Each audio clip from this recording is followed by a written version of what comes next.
Hello viewers, welcome to ABC news express. आज देखते हैं हम आज कौन सी महत्वपूर्ण खबरें हैं सारे न्यूज़पेपर की। तो सबसे पहले देखते हैं, ये हमारे पास इन्फॉर्मेशन है। चंबल में बनेगी डॉल्फिन सफारी, शासन को भेजा गया प्रस्ताव। देश को मिलेगी तेजस के इंजन की तकनीक, अमेरिका ने नाटो देशों से भी नहीं की है साझा। आपातकाल देश का काला युग था, नहीं बुला सकते 25 जून मोदी। कश्मीरी महिलाओं ने दूध की कमी को किया दूर। प्रदेश की 2 प्रमुख भर्ती संस्थाओं के पास कोई काम नहीं, महीनों से सब कुछ ठप। देखते हैं ये कौन सी 2 संस्थाएं हैं। UPHES सेवा चयन बोर्ड में कोरम पूरा नहीं, प्रतियोगियों ने उठाए सवाल, बिना काम मिल रहा है इनको वेतन। प्रयागराज, प्रदेश को 2 बड़ी संस्थाओं उत्तर प्रदेश उच्च शिक्षा सेवा आयोग UPSC और UPHSC और माध्यमिक शिक्षा सेवा चयन बोर्ड के पास महीनों से एक काम नहीं है। दोनों संस्थाओं के 75 से अधिक कर्मचारियों को बिना काम के वेतन दिया जा रहा है। इनमें कई स्थायी कर्मचारी हैं तो कई आउटसोर्सिंग पर काम कर रहे हैं। और देखते हैं आज की महत्वपूर्ण खबरें क्या। स्मार्टफोन देगा त्वचा कैंसर का अलर्ट, 5000 करदाताओं से आयकर पूछ रहा पुराना हिसाब। पुलिस ने खड़े किए हाथ, छात्र बोला अफसरों से करेंगे शिकायत। साक्षी कांग्रेस के हाथ की कठपुतली बनी। बबीता पहले साथ अब सरकार के हाथ में खेल रही साक्षी। मनमानी फीस वसूलते हैं तो क्यों नहीं करते अग्निशमन के इंतजाम। कोचिंग सेंटरों की लापरवाही पर अभिभावकों में आक्रोश, बोले प्रशासन करे कार्रवाई। बलिया में 7 दिन में 100 मौतें, जांच शुरू। जेईई एडवांस, हैदराबाद जोन का डंका, ववेला अव्वल, गाजियाबाद के ऋषि तीसरे नंबर पे। NPS 60 साल बाद निकाल सकेंगे एक मुश्त पेंशन की रकम। देखते हैं इस न्यूज़ में क्या है। सितंबर तक व्यवस्थित निकासी योजना ला सकता है PFRDA। राष्ट्रीय पेंशन योजना NPS के सदस्यों के लिए पेंशन कोष नियामक एवं विकास प्राधिकरण एक व्यवस्थित निकासी योजना लाने की तैयारी कर रहा है। इसके तहत पेंशन खाता धारकों को 60 साल की आयु पूरी होने पर एकमुश्त राशि निकालने की सुविधा मिलेगी। PFRDA चेयरमैन दीपक मोहंती ने कहा, योजना अग्रिम चरण में है। उम्मीद है कि अगली तिमाही के अंत यानी सितंबर तक इस तरह की योजना ला पाएंगे। उन्होंने कहा, व्यवस्थित निकासी योजना NPS सदस्यों को 75 साल की आयु तक आवधिक निकासी का विकल्प चुनने की अनुमति देगी। सदस्य मासिक, तिमाही, अर्धवार्षिक या सालाना निकासी के विकल्प चुन सकते हैं। ये योजना उनके लिए जिनकी उम्र 60 से 75 साल के बीच है। अभी NPS सदस्य 60 वर्ष के बाद सेवानिवृत्ति कोष का 60% तक निकाल सकते हैं। शेष 40% फंड NUT हर साल भुगतान की जाने वाली निश्चित राशि में चला जाता है। एजेंसी सदस्यों को इसलिए विकल्प देने पर विचार। मोहंती ने कहा, कई लोगों ने अनुरोध किया है कि हम कोष के साथ बने, क्यों नहीं रह सकते। मेरा पैसा जब मुझे अच्छा रिटर्न दे रहा है तो मैं एन्युटी क्यों लूं। मैं अपना पैसा मासिक या तिमाही आधार पर निकालना चाहूँगा। अभी हम ऐसा विकल्प नहीं दे सकते। ऐसे में हम इस तरह के किसी उत्पाद का विचार कर रहे हैं। 10 लाख करोड़ के पार पहुँच जाएगा। AUM चेयरमैन ने कहा, पेंशन योजनाओं के प्रबंधन के तहत संपत्तियां अप्रैल सितंबर में 10 लाख करोड़ रुपए के ऐतिहासिक आंकड़े को पार कर पाएंगी। अभी हम 9.5 लाख करोड़ के AUM तक पहुंच गए हैं।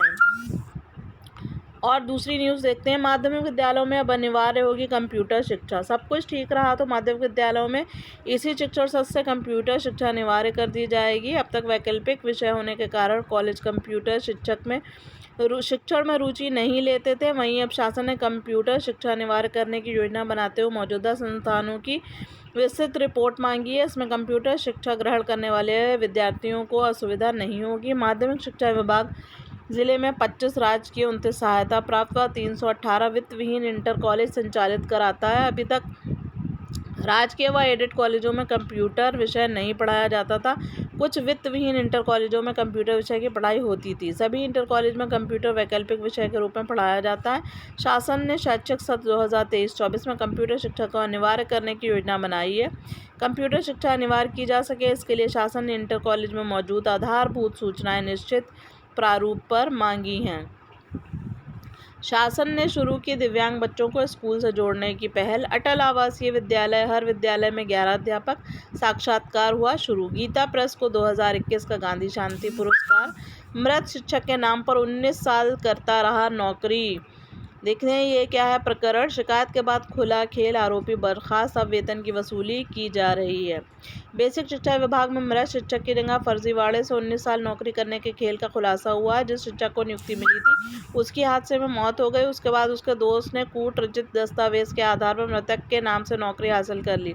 कंपोजिट विद्यालय कासमपुर भुम्बा में सहायक अध्यापक के पद पर तैनाती के दौरान शिकायत हुई तो खेल खुल गया। बीएसए शुभम शुक्ला ने आरोपी की सेवा समाप्त कर दी। बीएसए ने बताया कि जांच में सामने आया कि बेसिक शिक्षा विभाग में शिक्षक की नौकरी पाने के बाद मेरठ के दयालपुर निवासी ज्ञानेंद्र 19 नवंबर 1999 को नियुक्ति पत्र लेने जा रहा था।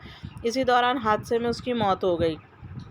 इसके बाद मृतक के दोस्त हस्तिनापुर के गूढ़ा गांव निवासी ओमपाल सिंह ने 31 जनवरी 2004 को ज्ञानेंद्र के नाम से शैक्षणिक अभिलेखों का दुरुपयोग कर प्राथमिक विद्यालय नंगला खेपड़ के में नौकरी पा ली थी। समायोजन के बाद वर्ष 2011 में कंपोजिट विद्यालय कासमपुरा भुम्बा में नियुक्ति मिल गई। पिछले साल मृतक ज्ञानेंद्र के भतीजे रविंद्र कुमार ने IGRS पोर्टल पर शिकायत की थी कि उसके चाचा के नाम से फर्जी व्यक्ति नौकरी कर रहा है। खंड शिक्षा अधिकारी जानसठ प्रमोद शर्मा से जांच कराई तो शिकायत की पुष्टि हुई। आरोपी ओमपाल सिंह को बर्खास्त कर दिया गया। पिछले 19 साल से लिए गए वेतन की वसूली की तैयारी की जा रही है। नियुक्ति के बाद प्राप्त वेतन एवं सभी देय भत्तों की संपूर्ण धनराशि की वसूली किए जाने के आदेश दिए गए हैं। अटल आवासीय विद्यालयों में तैनात होंगे 11 शिक्षक। यूपी बोर्ड की किताबें छापने को नहीं मिल रहे प्रकाशक। एनपीएस से राशि निकासी की नई योजना सितंबर में उम्मीद। यूपी में बारिश के भरोसे बिजली संकट से राहत। बबीता और साक्षी के बीच तकरार। अगले साल दिसंबर तक पूरा करेंगे गंगा एक्सप्रेसवे। योगी। यूपी में मियावाकी पद्धति से तैयार हो रहे घने जंगल। 100 साल से सनातन संस्कृति का संवाहक है गीता प्रेस। नौकरशाही में बड़ा बदलाव जल्द। यूपी में निवेशकों को अब आसानी से मिलेगी जमीन। नकली बिल जारी करने वालों पर शिकंजा और कसेगा। जेईई एडवांस हैदराबाद के वीसी रेड्डी शीर्ष पर। 7 दिन में बदले जाएंगे आदि पुरुष के विवादास्पद संवाद और दृश्य। अलर्ट। दोपहर में घर से ना निकलें। 7 दिन में 100 मौतों से हड़कंप। जांच शुरू। बिजली संकट बरकरार। 27 जिलों में भेजे गए अधिकारी। तो गर्मी करा रही है एक्सीडेंट। झांसी लिंक एक्सप्रेसवे का निर्माण शीघ्र शुरू हो। योगी। आज से ही खुल रही सॉवरेन गोल्ड बॉन्ड सीरीज। आपातकाल इतिहास का काला युग। यूक्रेन विवाद का असर G20 शिखर सम्मेलन पर भी संभव। एका से पहले ही बिखराव के संकेत।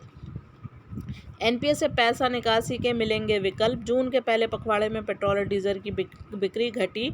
आईटी एनआईटी में दाखिले के लिए पंजीकरण 8 से। टीएनपीएससी में जल्द करें आवेदन। 245 पद हैं। सिविल जज के पदों पर मौका है इसका। आप देख सकते हैं इसकी वेबसाइट दी हुई है। IRCTC ने जारी किया विज्ञापन 16 पद का। इसकी भी वेबसाइट दी हुई है, आप इसको नोट कर सकते हैं। यूपीपीएससी में रिक्तियां 395 पद। लेक्चरर वैज्ञानिक अधिकारी आदि पदों पर अफसर। इसकी भी वेबसाइट दी हुई है, आप इसको देख सकते हैं। आप देखें, ये थी आज की बहुत ही महत्वपूर्ण जानकारी और बहुत ही महत्वपूर्ण सारी न्यूज़ थी ये। और इस चैनल को आप लाइक, शेयर और सब्सक्राइब करना बिल्कुल ना भूलें। अगर आप इसी तरह की और भी इन्फॉर्मेशन और नॉलेज से जुड़ी हुई और भी न्यूज़ देखना चाहते हैं तो इस चैनल को लाइक, शेयर और सब्सक्राइब करना ना भूलें। धन्यवाद।